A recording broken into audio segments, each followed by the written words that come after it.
Yes, this is Texas. Sorry to upset you guys that thought Texas was just a bunch of desert, cows, and sagebrush. I hear that a lot from people in Sweden where I live. My name is Brandon. I'm a registered nurse from the United States who moved to Sweden 4 years ago as of this August 2025. And I'm back in town taking care of some family issues, as you know, that have followed me. My father passed away, and so now I'm back at home visiting family, taking care of some business. And I've had a lot of people responding to my last video I did where I was in a park in Texas in the same town, and people were really surprised about the environment.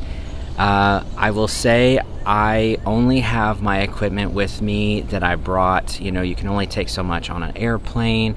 It's a hassle to lug all your recording equipment, so of course my audio is not the best, my video recording is not what I would like it to be, but I still want to share what I can with you guys.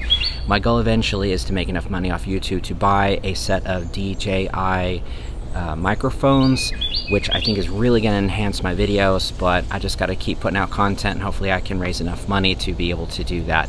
So this is what you get for now. So anyways, yeah, I'm in Kennedale, Texas, suburb of Arlington, which is a suburb of the Dallas-Fort Worth area. About 4,000 people roughly, I'd have to check, live here in this town. When I grew up here, there was like maybe 2,000 people. I moved here when I was 3 years old. I'm 43, so a lot of stuff has happened in that time. I was really surprised actually here. There's actually quite a few like frisbee golf things. I did not ever see that in Texas before. It seems like, yeah, that's kind of a new thing here.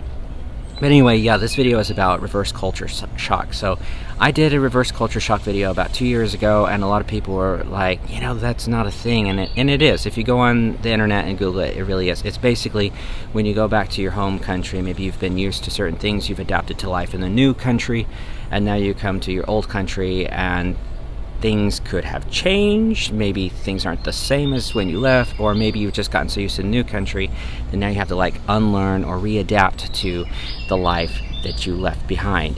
And so this video is a little bit about that. And reverse culture shock is not always a negative thing. Sometimes it's just simple observation. Sometimes it's very neutral. Sometimes it is a negative thing.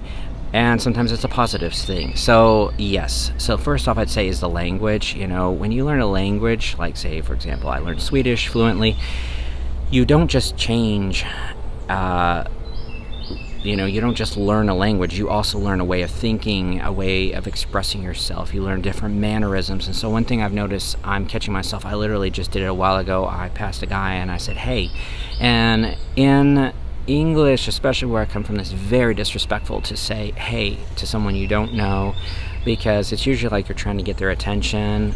It's like, hey, you over here.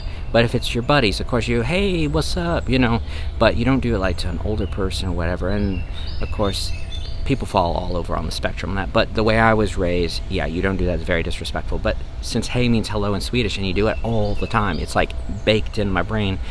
I've been here 3 weeks and I still am doing it. I'm like, I wonder how long I would have to live in Texas to be able to get that out of me. Another example is like, I was talking on the phone to someone I didn't know. I think it's someone trying to sell me something, and I was trying to say I'm sorry, and I actually said förlåt, which means sorry in Swedish. And I've done that several times.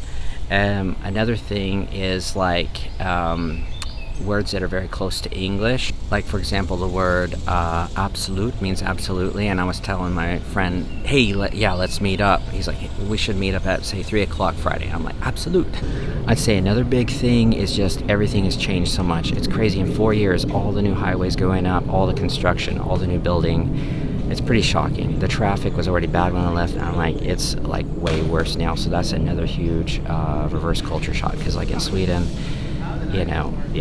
also the roads are terrible. Not so much the highways, but like the residential roads, like in neighborhoods, they're just, a lot of them are in very bad disrepair.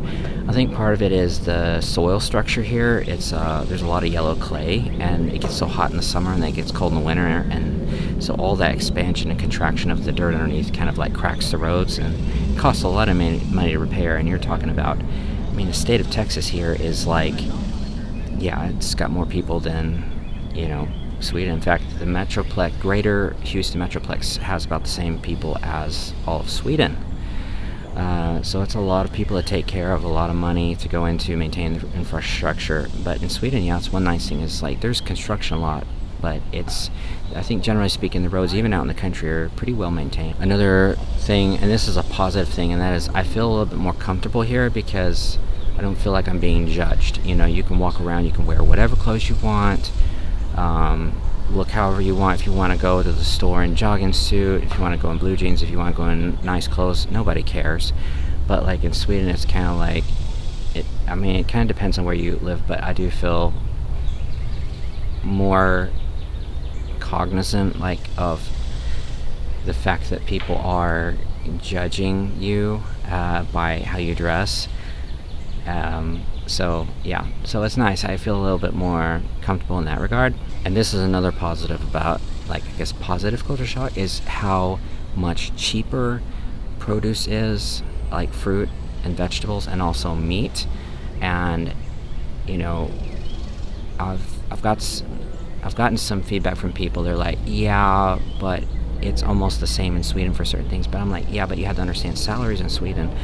Like my salary in Sweden is 50%, or maybe even less. Like as a nurse, my salary in Sweden is 50% of what I would make in Texas. But I'm also a nurse practitioner. So a nurse practitioner, which is like in Swedish a specialist nurse, so it's a mid-level care provider, so I can prescribe meds and have a practice and all that kind of thing. And if I work in that role in Sweden, I would make a third to a quarter of what I would make in America. So you have to think about that it's not just the actual price of the vegetables and fruit and meat, but also you have to compare that to your salary, how much money you're making. So it's like in Sweden, I eat like a poor man. It's a lot of eggs and peanut butter sandwiches, because I'm trying to save money. But you don't really have to worry about it here. It's just like, if you want to go get a steak, you just go get a steak and grill it up. But it's like, so that's been kind of an interesting thing. So I've been taking advantage of it. I bought a watermelon this week and ate the whole watermelon with friends and family. So that was really nice. It was so delicious. The other thing is the quality of the produce is so much better. People are like, yeah, but y'all got all those pesticides and stuff. It's like, okay, I guess you haven't never been to America, because you just you source your stuff, you figure out where it comes from. We have stores that specialize in organic, that's mostly what they sell. We also have farmers markets where you can buy from farmers, and so that's all lies that everything in America is like inorganic or whatever. You can definitely find some really good quality stuff. The other thing is, for example, if I go to ICA, if I want to shop cheap stuff, I can't buy it at ICA, like the grocery store there in Sweden. A lot of times I go to the Arabic grocery stores or the Asian stores, because they may have some, but it's kind of hit or miss. And a lot of times if you buy the produce, it goes bad in a day or two because it's not super fresh. But yeah, sometimes you can buy things cheaper. I've seen at ICA, you buy jalapenos and you get home and there's mold around the stems, and they were a 10 kroner each or $1 each. Whereas here for that same price you get a whole bag of jalapenos. So you kind of, in Sweden, you have to really be very careful and eat with the seasons. You need to eat more pork. But I don't really care for pork. I don't hardly eat pork, but they eat a lot of pork there. I like more beef and chicken, and I like fish. Then also, cabbage, potatoes, carrots, a lot of your cold weather type vegetables. That's what you're going to be eating. But here, it's we're close to Mexico and the south of Texas, and it has warmer weather. And then you've got California and other places in the United States where they can grow a lot of these things that you can't grow in Sweden. So that's kind of a nice thing. Another thing I'm noticing is, and I don't want to offend anyone, but I don't know any other way to formulate my words. I would say, kind of like what I mentioned about the language, where you don't just learn the language, you learn a way to think, to act, your mannerisms and everything. And a lot of the mannerisms that you do in Swedish would tend to come off in my culture I'm from here as a little bit effeminate, and so I am aware of that, knowing that I tend to come from a very macho type culture. I haven't had any negative effects, but it's just kind of there in the back of my head is because in Swedish they don't have a lot of words or do a lot of things to show niceties. It's more in the tone of your voice. But if you do that in English, it makes you sound very soft and very weak. So that's kind of been an interesting thing for me. or people talk real bad about Americans, but a lot of times it's not arrogance or thinking that they're better. It's just a lack of knowledge and ignorance. We all have levels of ignorance, right? And so you just have to take the time and explain things. So, for example, I keep telling people I live in Sweden, and they're like, "Oh, have a good time in Switzerland," which is very common in a lot of cultures. In Asian culture, the names are similar. Same thing with Spanish. So, yeah, that's been interesting. Anyways, just a few thoughts, and this is my experience. This is very anecdotal. I'm not saying this is the way it is. Another person who lived in Texas and went to Sweden may have a different experience.